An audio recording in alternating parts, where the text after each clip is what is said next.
இவர்கள்ட்ட அந்த அடிப்படை நாலேஜ் கிடையாது. இவர்கள் அதிகபட்சம் என்னென்னா இந்த சமூக வலைதளங்களில் அப்படியே கொம்பு சுற்றிக்கிட்டே இருக்குது. இப்போ விஜய்க்கும் ஸ்டாலினுக்கும் போட்டி நேரடியாக தேர்ந்தெடுப்பாங்க. சரி ரைட்டுப்பா, நீங்கள் சொல்கிறபடி விஜய் முதலமைச்சர் ஆகிட்டார். எம்எல்ஏக்கள் அதிகமாக டிஎம்கே வந்துட்டாங்க. என்ன பண்ணுவீங்க? ஊழலுக்கு எதிரானவர் விஜய், ரைட், ஒத்துக்கிறேன். டிக்கெட்டு எவ்வளோ? டிக்கெட்டு கவர்மெண்ட் நிர்ணயிச்ச தொகை 100 ரூபா, 150 ரூபா, அந்த மாதிரி அவ்வளோ தான் விற்கிறீங்களா? இங்கே தானே ஊழலே ஆரம்பிக்குது. உங்கள் ரசிகர் தான். ஆனால் 1500 ரூபா 2000 விற்கிறீங்களே, அதுக்கு பேர் என்ன? சினிமாவை பாருங்கள். அப்போ ஏன் ஓட்டு கேட்டு வர? அப்போ எதுக்கு அந்த புகழை வச்சுட்டு அரசியல் கட்சி ஆரம்பிக்கிற? நாங்கள் சினிமா பார்க்குறோம், நீ சினிமா நடிகர் தானே, அந்த வேலையை பாருன்னு சொல்லலாம் அந்த மக்கள். விஜய்க்கு கட்சிக்குள்ளே என்ன நடக்குது? ஒரு புஷி ஆனந்துன்ற நபர் உக்காந்துக்கிட்டு விஜயை ஆட்டி படைக்கிறாரு, யாரையும் கட்சிக்குள்ளே விடாமல் பார்த்துக்கிறாரு. அவர் நினைக்கிறது தான் இது. அப்படின்றப்போ இவர் கையில் ஆட்சி வந்தால் எப்படி இருக்கும்னு தெரியாது.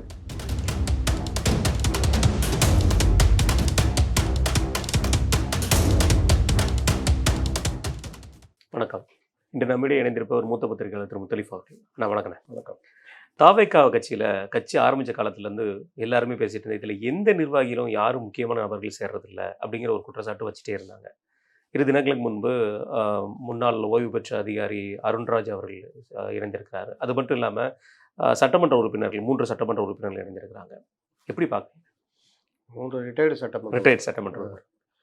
அதாவது யாரும் இணையவில்லை அப்படின்றது பொய், தப்பான தகவல். இணைவதற்கு ஆயிரக்கணக்கான பேர் ரெடியாக இருந்தாங்க. நூற்றுக்கணக்கான முன்னணி கட்சியினர், வேறு கட்சியில் திமுக, அதிமுக, ஓபிஎஸ் அணி, டிடிவி அணி, இந்த மாதிரி பல கட்சிகள்லேருந்து இப்போ ப்ரெசண்ட்டில் முன்னணியில் இருக்கிறவங்க இணைவதற்கு ரெடியாக இருந்தாங்க. இவர்கள் கதவை பூட்டி வச்சுக்கிட்டு திண்டுக்கல் பூட்டை போட்டு உக்காந்துருந்தாங்க, யாரையும் உள்ளே சேர்க்கறதில்ல.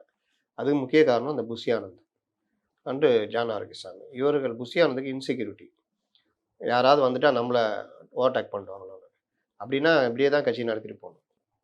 உங்களுக்கு நாலேஜ் இல்லைன்றத ஒரே காரணத்துக்காக நாலேஜபிள் பர்சன் யாரும் உள்ளே வரக்கூடாதுன்னு முடிவெடுத்தா என்ன பண்ணுறது? அதுக்கு உதாரணம் காளியம்மாள், மருது அழகராஜி, நம்ம KS ராதாகிருஷ்ணன், பழக்கருப்பி, அந்த மாதிரி பல பேரை சொல்லலாம். இவங்களாம் உள்ளே வந்திருந்தா வேறு லெவலு. அப்போ இவங்களை உள்ளே விட மாட்டாங்க.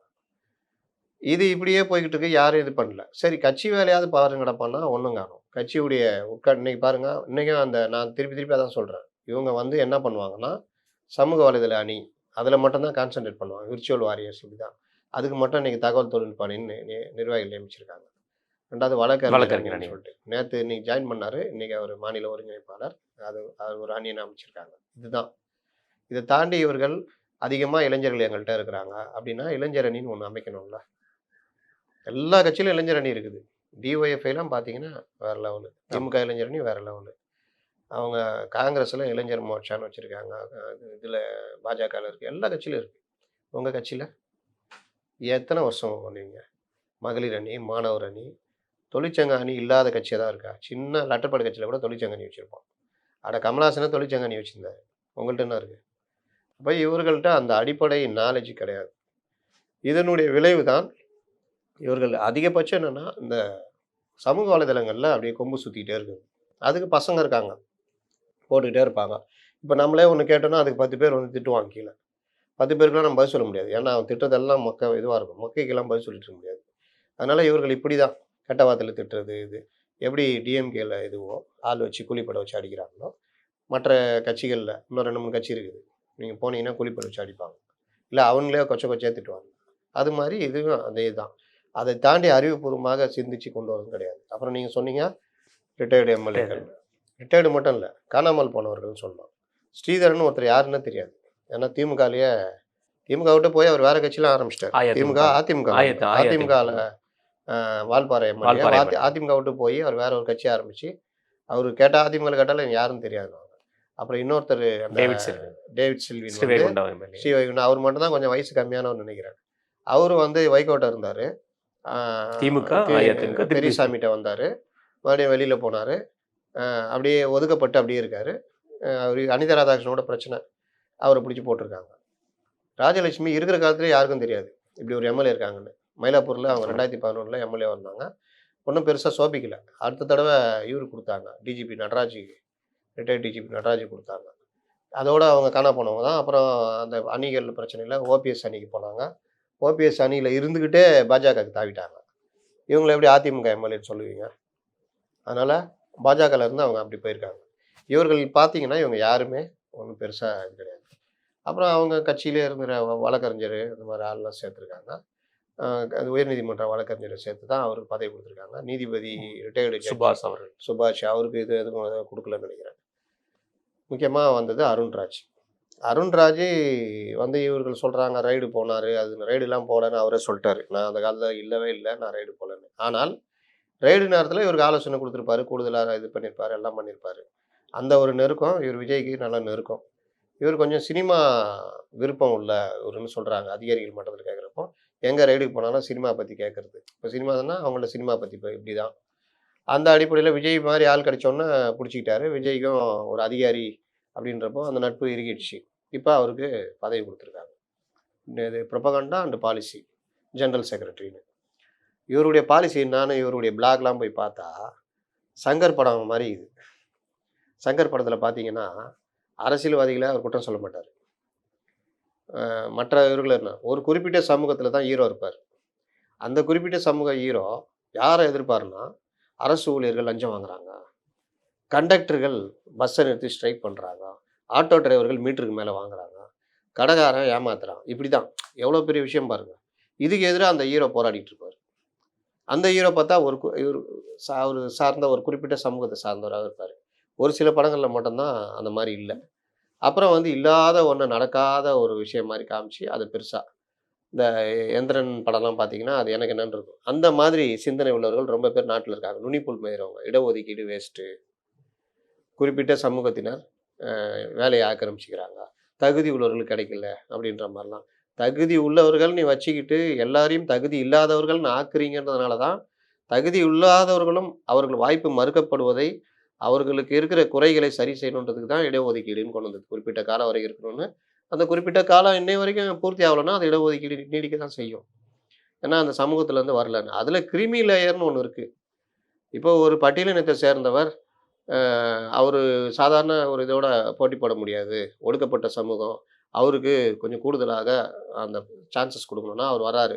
அவர் வந்து ஒரு கலெக்டராகவோ ஒரு பெரிய அதிகாரியாக ஆயிடுறாருன்னா அவருக்குள்ளே வந்து கிட்டத்தட்ட முற்படுத்தப்பட்ட வகுப்பை சேர்ந்தவர் ஈக்குவலாக ஆகிடுவாங்க. கவர்மெண்ட் கார்பரேஷன் இதில் நல்ல ஸ்கூலில் படிக்க வைப்பாங்க, நல்ல கல்வி கிடைக்கும். ஏன்னா அவர் வசதி ஆகிட்டு இருப்பார். அந்த இடத்துல தான் கிரிமி லேயர் வரணும்னு சொல்லிட்டு மார்க்சிஸ்டுகள்லாம் சொல்கிறாங்க. என்ன தான் நீங்கள் ஒரு பட்டியலின சமூகத்தை சேர்ந்திருந்தாலும் உங்கள் அந்தஸ்து ஏறிச்சு, உங்கள் நல்லா கல்வி கொடுக்குறீங்க, அப்போ நீங்கள் அதில் வரக்கூடாது. அவர் என்ன பண்ணுவார்னா பட்டியலின சமூக இடத்த அவர் பிடிக்க பார்ப்பார். ஏன்னா அவர் பட்டியலின சமூகம், நீ வந்து பட்டியலின சமூகத்தில் பொருளாதாரத்தில் முன்னேறினாள், அதனால் உனக்கு கிடையாது. பட்டியலின சமூகம் ஏன் கொடுக்குறோம்னா பொருளாதார ரீதியாக பின்தங்கி இருக்காங்க, ஒடுக்கப்பட்டிருக்காங்கன்னு. அதனால் அவங்க இடத்த நீ அடைச்சிக்கூடாது, உனக்கு கிடையாது இனிமேல் அப்படின்றது தான் அந்த கிரிமி லேயர். மற்றதெல்லாம் எம்ஜிஆர் மட்டும்தான் அதை யோசிச்சார். அவரையும் கருணாநிதிலாம் மிரட்டி லாஸ்ட்டில் அது இல்லாமல் போச்சு. அப்போ அந்த மாதிரி விஷயங்கள்லாம் ரொம்ப நுணுக்க அரசியல்லாம் இருக்குது. இவர்கள் எப்படின்னா அந்த சங்கர் படம் மாதிரி மேலோட்டமான அரசியல். 100 நாள் வேலைவாய்ப்பு திட்டத்தில் அது தப்பு, இது தப்பு, இலவசங்கள்லாம் வேஸ்ட்டுன்ற மாதிரிலாம் எழுதி வச்சிருக்கு. இப்போ கேட்டால் நான் சொல்கிறாரு, இன்றைக்கி ஒரு பதிவு போட்டிருக்காரு. இதை விட ஜோக் என்னென்னா அவர் சொல்கிறாரு, முதலமைச்சர் நேரடியாக தேர்ந்தெடுக்கப்படணுமா, எம்எல்ஏக்கள் தனியாக தேர்ந்தெடுக்கப்படணும்.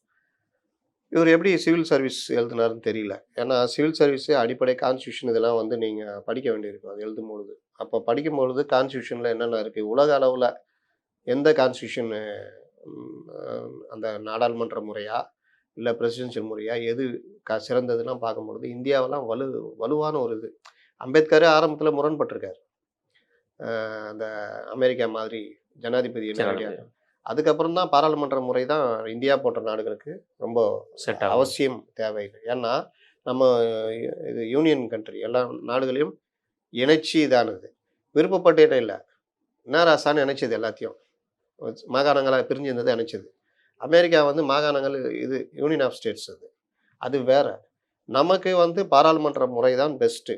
அது என்னது, அமைச்சர் இது உறுப்பினர்களும் பாராளுமன்ற தலைவர் இல்லாட்டி உறுப்பினர்கள் சட்டமன்ற தலைவர் இவங்க ஒருங்கிணைந்து சட்டம் இயற்றுவது. இந்த சட்டம் அந்த மாதிரி இயற்றுவதற்கு அங்கீகாரம் கண்காணிப்பது ஜனாதிபதி. மாநிலங்களில் ஜனாதிபதி ரெப்ரசன்டேட்டிவ் ஆளுநர். இந்த செட்டப் கரெக்டாக இருக்கணும். நீங்கள் எனக்கு என்னென்னு மத்திய அரசுக்கு எதிராகவோ நாட்டின் இறையாண்மைக்கு எதிராகவோ மாநிலங்கள் சட்டம் இயற்றுவதோ எதுவுமே பண்ண முடியாது. அப்படி பண்ணால் அதை கண்காணிக்க தான் கவர்னர். அவரையும் மீறி போகுதுன்னா ஜனாதிபதிக்கு அனுப்பிச்சி விட்ருவார். இந்த சிஸ்டம் வந்து நம்ம வந்து சிறப்பாக இயங்கிட்டு இருக்குது. அதில் தவிர்க்க வேண்டியது என்ன?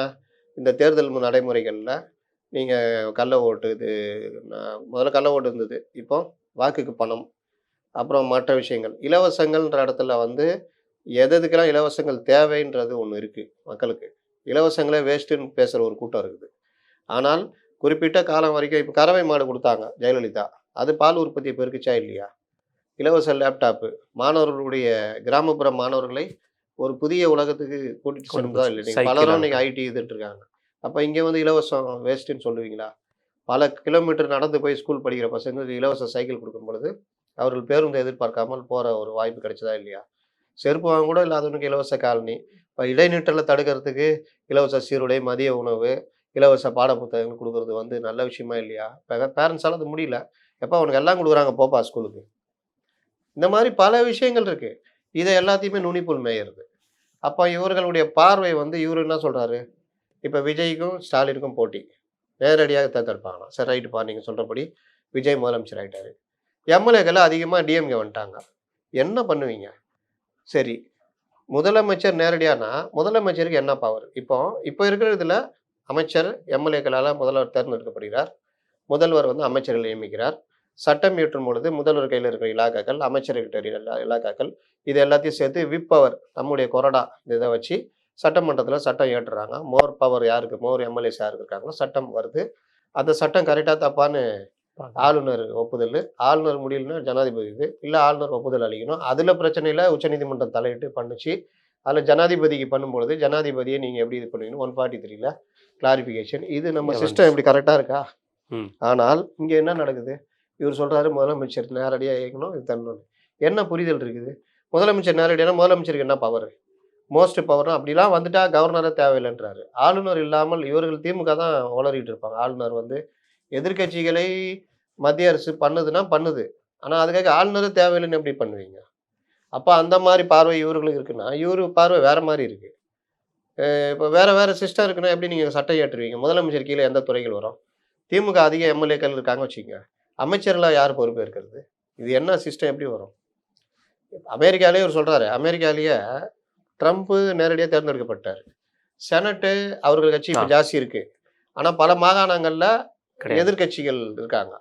இப்ப இவரு வந்து சட்டவிரோத குடியேற்றத்துக்கு ஆர்டர் போட்டு பண்றாரு. இவரு பவரா இருக்க மாகாணங்கள் நடக்குது. லாஸ் ஏஞ்சல்ஸ்ல இப்ப தகராறு ஆகிட்டு இருக்கு. என்ன காரணம்? அது அங்க சப்போர்ட். எதிர்க்கட்சி அதிக இது. நீ என்னடா சொல்றது? நான் என்ன அமுல்படுத்துறேன்னு அமுல்படுத்த மாட்டான். அங்க மேயர் பார்த்தீங்கன்னா, எதிர்க்கட்சியா இருந்தா அமுல்படுத்த மாட்டான். கண்டிப்பா. அப்போ 3 இது முட்டிக்கிட்டு நிக்குதா? இவரு அத பெஸ்ட்ன்ற மாரி பேசிட்டு இருக்காரு. அதனால இவர்கள் எல்லோருமே இந்த மாதிரி இப்ப விஜய் போன்றவர்கள் அதிகாரியா இருக்காருன்னா, அவர் பெரிய அறிவாளியா இருப்பாரு. அது அருண்ராஜ் அவர்கள் சொல்லும்பொழுது ஒரு வார்த்தைய சொல்றாரு. 2 திமுக, அதிமுக 2 கட்சியுமே ஊழல் கட்சி. கை சுத்தம் இல்லாதது. விஜய் அவர்கள் கை சுத்தம் உள்ளவர். அதனால தான் வந்தேன். கொள்கை பிடிப்போட வந்து இணைஞ்சிருக்கிறேன் அப்படிங்கிற ஒரு வார்த்தைய சொன்னாரு. இந்த ரிப்போர்ட்டருங்க கேட்கும்போது, இப்ப நானே சொன்னேன்ல இந்த கான்ஸ்டிடியூஷன் பத்தி. நான் இப்ப கேட்ட கேள்வியெல்லாம் கேட்கணும். இவர்கள் தான் ஒண்ணும் இது கிடையாது. சும்மா அப்படியே சேர்ந்துட்டு உட்காந்துட்டு ஒரு இது ஃபேன் ஃபேன் பாய் ஃபேன் மோட்ல பாய் தானே மூவ்மெண்ட். கேட்பாங்க. அருண்ராஜே நமக்கு பேட்டி குடுக்குறாருன்னா, அப்படி கேட்பாங்க. இன்னொன்னு விகடன் போன்ற இதெல்லாம் வந்து அப்படியே ரொம்ப அப்படி தடை விதிக்கிற மாரி தான் தடைப்படுத்துவாரு. இருக்கும். அதனால பேட்டி ஒண்ணும் அதுல அவரு பல கேள்விகள் கேட்க வேண்டியது நமக்கு இன்னும் இந்த கேள்வி கேட்கலாமே, அந்த கேள்வி கேட்கலாமேன்றதும் கேட்காமயே விடுறாங்க. அப்ப அதுல தான் இந்த கான்ஸ்டிடியூஷன் மத்த விஷயங்கள்லாம். அதோட சேர்ந்து கொள்கை பிடிப்போட வந்தீங்கன்னா, என்ன கொள்கை அதுல இருக்கு சொல்லுங்க. அவரு கேட்குறாரு, டிஎம்கே உடைய எல்லா கொள்கைகள் தானே பெரும்பாலும். இங்க இருக்கு. ஆ. கொள்கைகள் எல்லாருக்கும் இவங்களுக்கு தான் தேவைன்னு இது கிடையாதுன்னு. நீட்டு பத்தி திமுகவுக்கே தவறான கொள்கை இருக்குது. ஏன்னா அவர்கள் அரசியல் பண்றாங்க அதுல. அதை எதிர்த்தா பிரச்சனை ஆயிடும்னு ஏடிஎம்கேவும் கம்முன்னு இருக்குது. எல்லாருக்கும் தெரியும் நீட்டு ஒண்ணும் பண்ண பண்ண முடியாது. முடியாது. அப்ப நீங்க புதுசா கட்சி ஆரம்பிக்கிறவங்க அதுல அடிக்கணுமா வேணாவா? நீங்க உங்களுக்கு என்ன நாலேட்ஜ் இருக்குது இதுல? வக்பு மசோதால எல்லாரும் நுனிப்புல் மேய்ஞ்சு பண்றாங்க. திமுக வந்து இத வச்சுக்கிட்டு பிஜேபிக்கு எதிரா ஒரு இது பண்ணி இஸ்லாமியர்களை வஞ்சிக்கிறாங்க. ஏன்னா வக்ஃப் போர்ட்ல இருக்க நிலத்துக்கும் இஸ்லாமியர்களுக்கும் என்ன சம்மந்தம்னு எனக்கு தெரியல. ஏன்னா, ஒரு சாதாரண இஸ்லாமியன் கூட வக்ஃப் போர்ட்னால பயனடைஞ்சானான்னு நான் எல்லாரையும் கேட்டேன். ஒருத்தர் கூட கிடையாது. அப்ப எதுக்கு அந்த வக்ஃப் போர்டு இருக்கு? அதுல சில சீர்திருத்தங்களை, சில நடைமுறைகளை கொண்டு வரும்பொழுது, அதை வைத்து பலனடைகிறவர்களுக்கு பாதிப்பு வரணும்னோன்னா, ஐய்யய்யோ! இஸ்லாமியர் உரிமை கிரிமைன்னு புலம்புறாங்க. அதுல கூட நீங்க டிஎம்கே உடைய ரூட்ட தானே எடுக்குறீங்க. அதுலயும் அங்க போயிட்டு ஹியரிங்ல அடுத்த ஹியரிங் தள்ளி வச்சோனே வெற்றி, வெற்றி நாங்கள் தான் இதுன்ற. ஏய்! வழக்கு விசாரணை அடுத்த விசாரணை தள்ளி வச்சுருக்காங்க. தீர்ப்பா சொல்லிட்டாங்க. அந்த தீர்ப்புலேயும் நீங்கள் ஏதாவது உங்களுக்கு இஸ்லாமியருக்கு இந்த இந்த அமெண்ட்மெண்ட்டுக்கு எதிராக ஏதாவது வாங்கிட்டு வந்துட்டீங்களா? ஒன்றும் கிடையாது. அமெண்ட்மெண்ட்டை பற்றி உட்காந்து பேசினாலும் பேச மாட்டாங்க. அது ஒரு பிரச்சனை இருக்குது. அப்போ இவர்கள் வந்து என்னன்னா, இவர் கொள்கை இப்படி சின்ன கொள்கை ஒன்றும் கிடையாது. 2வது இவர் வந்து இன்னைக்கு இதில் வந்திருக்காரு. அந்த கட்சியே ஏன் நான் சொன்னேனே, எந்த வித இதுக்கும் அடுத்த கட்டம் நகரல. ஊழலுக்கு எதிரானவர் விஜய். ரைட் ஒத்துக்கிறேன். டிக்கெட்டு எவ்வளோ ஒரு டிக்கெட்டு கவர்மெண்ட் நிர்ணயிச்ச தொகை? ரூ. 10 டிக்கெட் இருக்குது தெரியுங்களா? ஆமாம். ரூ. 10 விற்கணும். அப்புறம் ரூ. 100 ரூ. 150 இந்த மாதிரி. அவ்வளோதான் விற்கிறீங்களா? அங்கே தானே ஊழலே ஆரம்பிக்குது. உங்கள் ரசிகர் தான். ஆனால் ரூ. 1500 ரூ. 2000 விற்கிறீங்களே, அதுக்கு பேர் என்ன? என்னுடைய படங்கள் அரசு நிர்ணயித்த விலைக்கு மேலே ரூ. 1 யாரும் விற்கக்கூடாதுன்னு தயாரா? விஜய் நான் விசாரிச்ச வரைக்கும் இன்கம் டேக்ஸ்லாம் பக்காவாக கட்டுறவர், பக்காவாக இருக்கிறவர் நான் கேள்விப்பட்டிருக்கேன். அவர்கிட்ட ரெய்டு பண்ணப்போ கூட ஒன்றும் கிடைக்கல அதுன்னு. ஏன்னா அந்த விஷயத்தெல்லாம் அவர் நம்ம கரெக்டாக இருந்துடணும் அப்படின்னு நினைக்கக்கூடிய ஆளுங்க. கார் விவகாரம் கூட தவறாக புரிந்து கொள்ளப்பட்டது. அவர் மேலே ஜட்ஜி சொன்ன கமெண்ட்டை நீக்கிறதுக்கு தான் அவங்க அந்த வழக்கு மேல் வழக்குலாம் போனாங்க. மற்றபடி விஜய் க்ளீனு. ஆனால் இது என்னது? ரூ. 1000 ரூ. 1500 யார் விற்கிறா? தியேட்டர் அதிபர்கள் விற்கிறாங்கன்னா நீங்கள் அனுமதிக்கிறீங்க. அப்போ இங்கே எங்கே பிரச்சனை ஆரம்பிக்குது? ரூ. 280 கோடி இவருக்கு சம்பளம். எனக்கு என்னன்னு தேவையில்லாமல் சார் ஒரு பாட்டு சீன் சார், நம்ம வந்து செக்கோஸ்லோவேக்கியால எடுக்கலாம் சார். ஏன் இங்கே பாடினா தெரியாதா? கேட்க மாட்டாங்களா? பார்க்க மாட்டாங்களா? நீ பாட்டே எடுக்க மாட்டேங்கிறிய.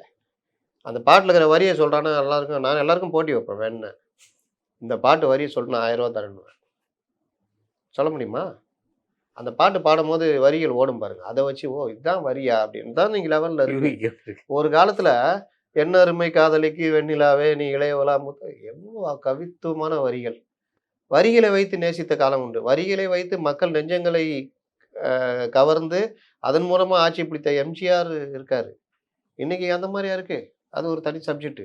ஆனா நீங்க இன்னைக்கு அந்த மாதிரி செலவுலாம் பண்ணிட்டு, அந்த செலவெல்லாம் ரசிகர் மேல தள்ள கட்டுறீங்க. ரூ. 500 கோடி படம் எடுத்துடுறீங்க. ரூ. 500 கோடி வரணும்னா எப்படி வரும்? 1000 நாள் 1500 நாள் படம் ஓடுனா தான் அந்த காசு வரும். அப்ப என்ன பண்றீங்க? அதிக ஸ்கிரீனிங் போட்டு 1500 2000 டிக்கெட்டை விற்கிறீங்க. அதுக்கு பேர் என்னது? ஊழல் எங்க ஆரம்பிக்குது? அங்கே தானே ஆரம்பிக்குது. ரூ. 10 பால் பாக்கெட்டை ரூ. 15 விற்றா தப்புன்னு நீ சங்கர் படத்தில் எடுக்கிறல்ல. அதே சங்கர் படம் வந்து ரூ. 110 டிக்கெட்டை ரூ. 1500 விற்கிறீங்கல்ல. இடம் தைரியம் இருந்தா. கல்வியில் முறைகேடு நடக்குது. சிவாஜி படத்தில் சேர்த்து வச்சிருக்காரு. ஓட்டுலெல்லாம் பணத்தை பதிக்க வச்சுட்டா எடுக்கிறேன். அதே முறைகேடு தானே நீங்கள் இங்கே பண்ணுறீங்க. அதில் தானே வருமானம் வருது. பிளாக்கு ஒயிட்டு இல்லாமல் திரைத்துறை இருக்கா? அப்புறம் திரைத்துறை கேட்டால் சினிமா ரொம்ப கேட்டிங்க வச்சுக்கோங்க. சினிமாவை பாருங்க. அப்போ ஏன் ஓட்டு கேட்டு வர? அப்போ எதுக்கு அந்த புகழை வச்சுட்டு அரசியல் கட்சி ஆரம்பிக்கிற? நாங்கள் சினிமா பார்க்குறோம். நீ சினிமா நடிகர் தானே அந்த வேலையை பாருன்னு சொல்லலாம் அந்த மக்கள். அந்த பவர் தானே வர்ற. அதனால் கொள்கை, நேர்மை, எருமை, கருமைலாம் ஒருத்தனை பற்றி தெரியணும்னா அவனுக்கு கடனை கொடுத்துப்பாரு, இல்லை பொறுப்பை கொடுத்துப்பாருன்னு சொல்லுவாங்க கிராமத்தில் பழமொழி. ரொம்ப நல்லா பழகிட்டு இருப்பான். கடன் கொடுத்துட்டீங்க வச்சுங்க 2 நடக்கும். கடனை திருப்பி தரமாட்டான். நீங்கள் 2 3 தடவை கேட்டிங்கன்னா சண்டை வந்துடும். கடன் அன்பை முறிக்கும். நான் உன்னை எவ்வளோ பண்ணியிருக்கேன் தெரியுமா? என்கிட்ட வந்து இப்படி கேட்குற. தரமாட்டாங்களா? இவ்வளோ அல்பமாக இருக்க அப்படி இப்படின்னு மனம் இது இதாகிடும். இல்லாட்டி என்ன நடக்கும்? பணம் போயிடும். கடன் கொடுத்தா யாருன்னு தெரிஞ்சிடும். பொறுப்பு கொடுத்தா நல்லா இருப்பான் அமாவாசை மாதிரி. பொறுப்பு கொடுத்தா இல்லாத வேலைலாம் பண்ணி இது பண்ணுவான். அதனால் நீங்கள் உங்கள் கையில் பொறுப்பு கொடுத்தா பிறகு என்ன நடக்கும்? இன்றைக்கி விஜய் எப்படி இருக்காருன்னு என்ன பெரிய கம்ப சூத்திரமா வேணும்? விஜய்க்கு கட்சிக்குள்ளே என்ன நடக்குது? ஒரு புஷி ஆனந்துன்ற நபர் உக்காந்துக்கிட்டு விஜயை ஆட்டி படைக்கிறாரு. யாரையும் கட்சிக்குள்ளே விடாமல் பார்த்துக்கிறாரு. அவர் நினைக்கிறது தான் இது. அப்படின்றப்போ இவர் கையில் ஆட்சி வந்தால் எப்படி இருக்கும்னு தெரியாது. அதே மாதிரி இந்த அருண்ராஜ் அவர்களை வந்து கட்சியில் தாவேக்கல இணைஞ்ச உடனே இவர் ஆர்எஸ்எஸ்காரர் அப்படின்னு இவர் மேலே ஒரு சாயம் பூசுறதுக்கு என்ன காரணம்? அது திமுக சைட்லேருந்து பண்ணுவாங்க. பாஜகக்குள்ளேயும் அது தாவேகாக்குள்ளேயும் ஒரு டீம் பண்ணிக்கிட்டு இருக்குது. சில பேரை உள்ளே வரக்கூடாதுன்னா ஆர்எஸ்எஸ்ன்றது. யார் சொல்கிறா? ஜான் ஆரோக்கியசாமி சொல்கிறாங்க. ஜான் ஆரோக்கியசாமி எங்கேருந்து வந்தார்? குருமூர்த்தி கிட்டெல்லாம் போயிட்டு வந்தவர் தானே. அவர்கள் மூலியமாக தானே ரஜினியை போய் பார்த்தாங்க. ரஜினி ஆன்மீக கட்சி ஆரம்பிக்கும் பொழுது அவருக்கு ஆலோசகராக போக வேண்டியவர். ரஜினி உஷாராயிட்டார். இவர் மாட்டிக்கினார். அப்போ ஜான் ஆரோக்கியசாமியும் சரி, மற்றவர்களும் சரி, இந்த சித்தாந்தம் அந்த சித்தாந்தம் இன்றைக்கி நீங்கள் அதெல்லாம் பிரித்து பார்க்கவே முடியாது. நீ என்ன பண்ணுற? அந்த ஆர்எஸ்எஸ் சித்தாந்தமா அதுவும். ஆர்எஸ் சித்தாந்தத்தில் நீங்கள் பார்த்தீங்கன்னா பெரும்பாலும் இஸ்லாமிய இந்த ஜாதி மத துவேஷம் இருக்கிறவர்கள் ஒரு டீம் இருந்தால், ஒழுங்காக நாட்டை இது பண்ணணும், ஒழுங்காக பண்ணணுன்ற டீமும் அதிகமாக இருக்கும். இவர்கள் தவறாக புரிந்து கொண்டு தவறாக பல விஷயங்களை பண்ணுறவங்க எல்லா கட்சியிலும் இருக்கிறாங்க. பெரியார் சொன்ன பகுத்தறிவை பட்ட நாமன்னு பேசுகிற ஆட்களும் இருக்கிறாங்க. ஒழுங்கான பகுத்தறிவு என்னன்னு பேசுகிறவங்களும் இருக்காங்க. திமுக ஆதரவு பிரச்சாரகர்களாக மேடையில் மாறி இதுதான் பகுத்தறிவுன்னு பேசுகிறவங்களும் இருக்காங்க. ஆர்எஸ்எஸ்க்கும் அதுதான். ஆர்எஸ்எஸ்ல ஒழுங்காக இருக்கிற ஆட்களும் இருக்கிறார்கள். நாட்டுக்கு ஏதாவது பண்ணணும்னு நினைக்கிறோம், நேர்மையாக இருக்கணும்னு நினைக்கிறவங்க அதெல்லாம். வேற வகையில் இஸ்லாமிய வெறுப்பு மத துவேஷத்தில் இருக்கிறவங்களும் இருக்காங்க.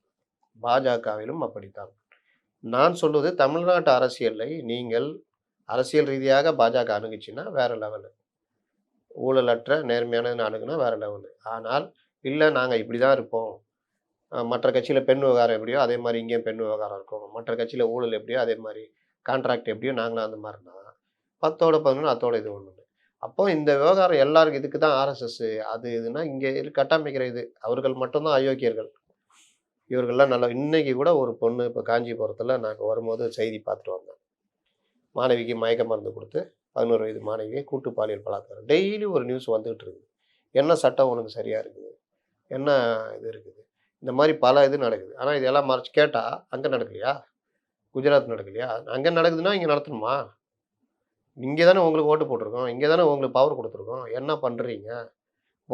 போதை பழக்கம் தான் மெயினான காரணமாக இருக்குது குற்றங்க செயல்களுக்கு. அப்போ அந்த போதையை தடுக்கிறதுக்கு என்ன பண்ணுறீங்கன்னு கேட்டால், மது விலக்கு அமலாக்கத்துறைன்னு வச்சுக்கிட்டு மதுவை விற்பனைக்கு பண்ணுறதுக்கு ஒரு அமைச்சரவை இருக்குது.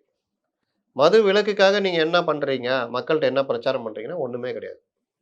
அப்போ இந்த மாதிரி இருந்துக்கிட்டு இவர் அருண்ராஜ் ஆர்எஸ்எஸ்ஸு, மத்திய அரசு பணியில் இருந்தார்ல அதனால் அவர் ஆர்எஸ்எஸ்ஸு, இவர் இப்படி சரி அருண்ராஜ் ஆர்எஸ்எஸ்னா அது விஜய் பிரச்சனை, உங்களுக்கு என்ன பிரச்சனை?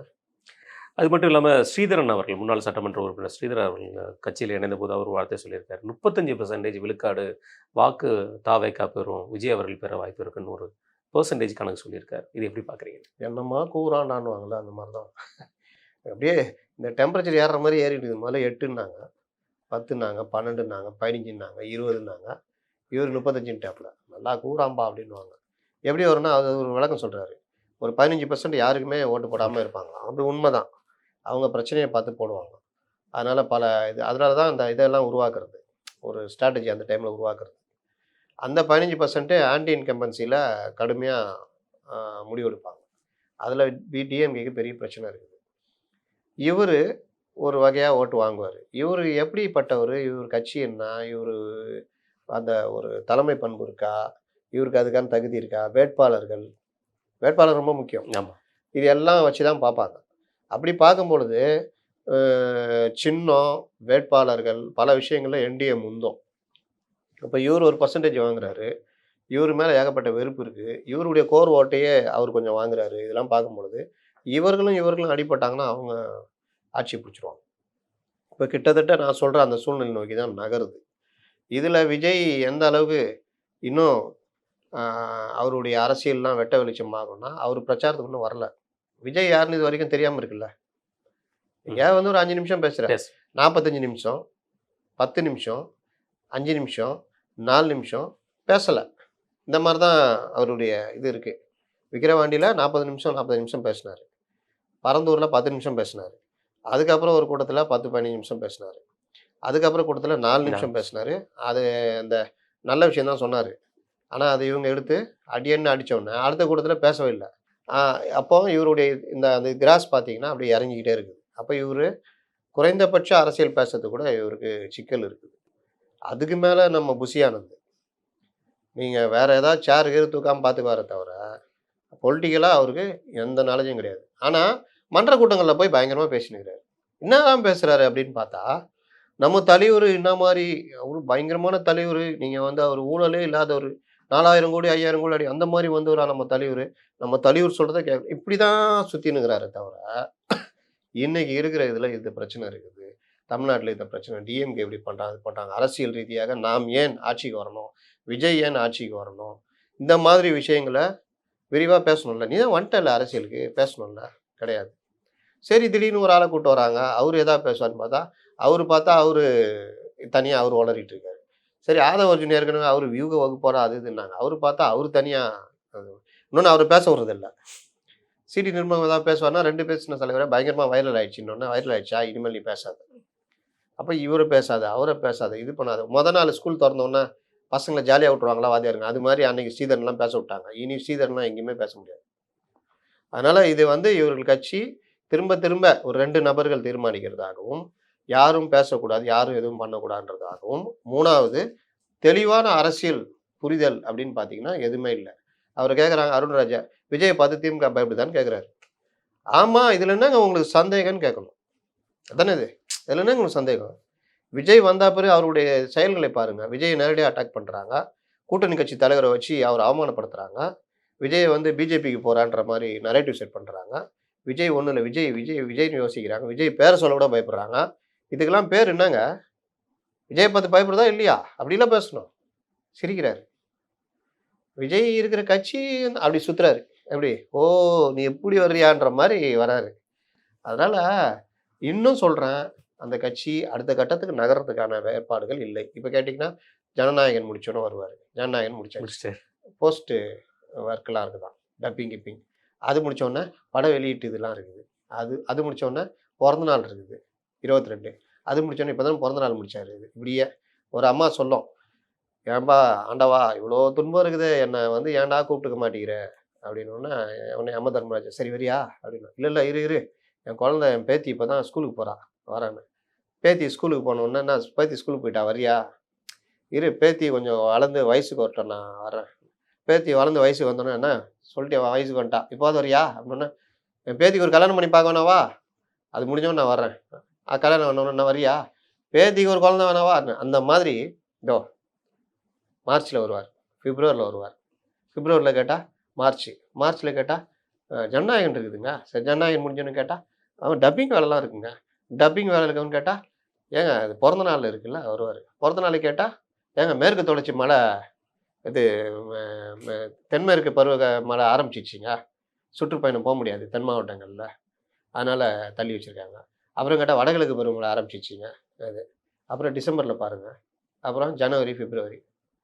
அதனால ஒ நீங்க கேட்டா எம்ஜிஆர் மாரி நானு.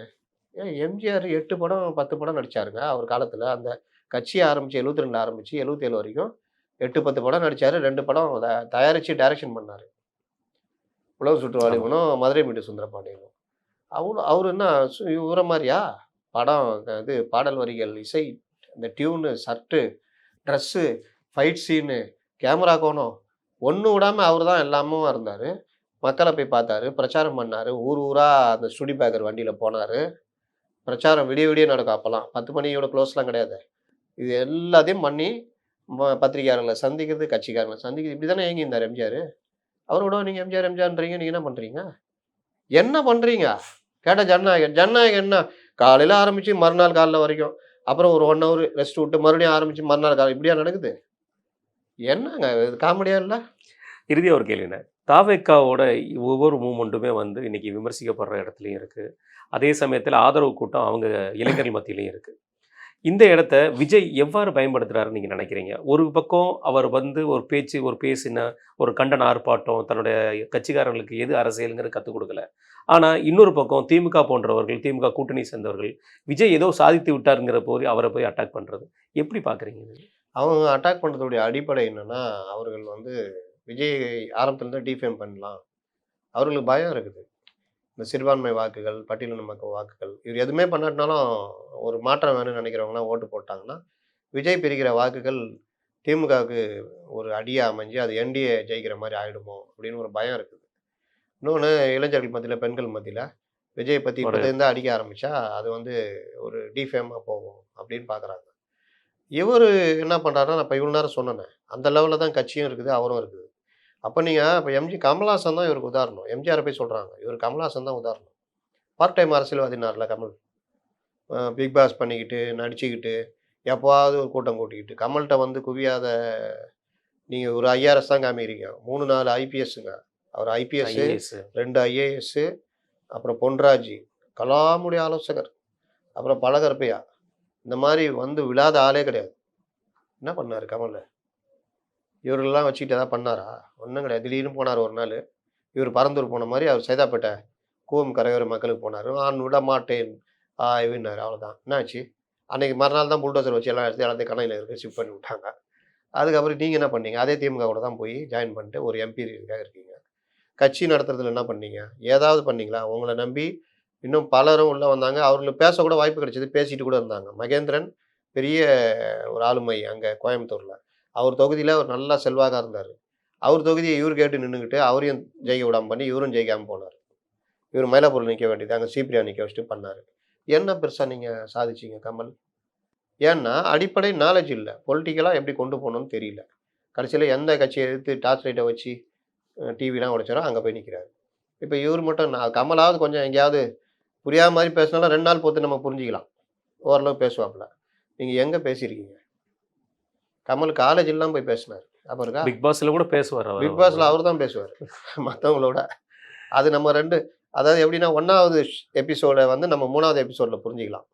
2வது எபிசோட 4வது எபிசோடு அப்படியே தான் நம்ம புரிஞ்சிக்கணும். அந்த மாதிரி எதையோ பேசிகிட்டு இருப்பார். நீங்கள் என்ன பண்ணீங்க? அப்போது நீங்களும் ஒன்றும் கிடையாது. சரி நான் தான் கிடையாதுங்க, எங்கள் பொதுச் செயலாளர் பாருங்கள் விட்டா கில்லிங்க அடிச்சு நவுத்திடுவார்னா அவர் அதுக்கு மேலே சரிங்க. அது ஆதவர்ஜுன்னு ஒருத்தர் வந்தார், இங்கெல்லாம் கலக்குனார். அவர் பேச விட மாட்டோம் அப்படின்றது. இன்னொருத்தரே பேச விட மாட்டோம். சரி வேறு யாருங்க தலைவர் இருக்கிறா? எல்லாம் கம்முன்னு இருப்பாங்க.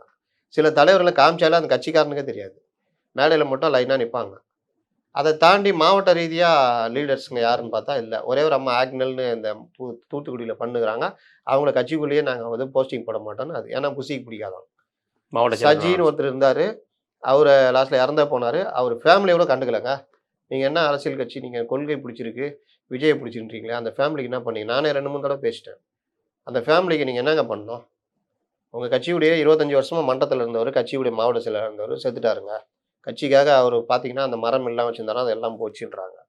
அவருக்கு வந்து நீங்கள் எத்தனை இது நடத்துனீங்க? ஒரு இதுலேயாவது அவர் படத்தை திறந்து வச்சு ஒரு நிதி அந்த குடும்பத்துக்கு ஏதாவது பண்ணீங்களா? 10 தடவை நான் பேசிட்டேங்க. இதை எந்த ஊடகமும் இது பெருசாக பண்ணல. நான் சில பேரை கூப்பிட்டு சொன்னேன், டேய் தான் செய்தியில் அலைகிறீங்களே போங்க திருநெல்வேலிக்கு, சஜி ஃபேமிலி பேட்டி எடுங்க, இந்த ஃபேமிலி இப்படி இருக்குது, விஜய் ஏன் இது வரும் பண்ணலன்னு கேட்டு போடுங்கடா, ஏதாவது குடும்பத்துக்கு நல்லது நடக்கட்டும்னா என்ன மேலே வேணான்ட்டாங்கண்ணா. இப்போ எங்கள் வரைக்கும் அந்த ஜான் ஆரோக்கியசாமியுடைய ஆதிக்கம்லாம் இருக்குது பாருங்கள். ஒரு ஸ்டோரி பண்ண கூட முடியல இவங்களால. அப்போ அந்த சஜி உங்களுக்காக உழைச்ச சஜிக்கு ஒரு படத்திறப்புலா கூட நடத்தலை. இது வரைக்கும் விஜய் போய் அந்த ஃபேமிலியை பார்க்கல. இங்கே தான் பாடி இருந்தது, இங்கே பார்த்துருக்கலாம். கூட்டம் வந்துடும். அப்புறம் எதுக்கு அரசியல் வர்றீங்க? இவ கேளுங்களேன். நேற்று கூட அந்த அருண்ராஜ் சொல்கிறாரு, அவர் வெளியில் வந்தாருன்னா கூட்டம் வந்துடும். வரட்டும், கூட்டத்தை வந்தால் தானே அவன் கூட்டம் இல்லைன்னு அலைகிறான்.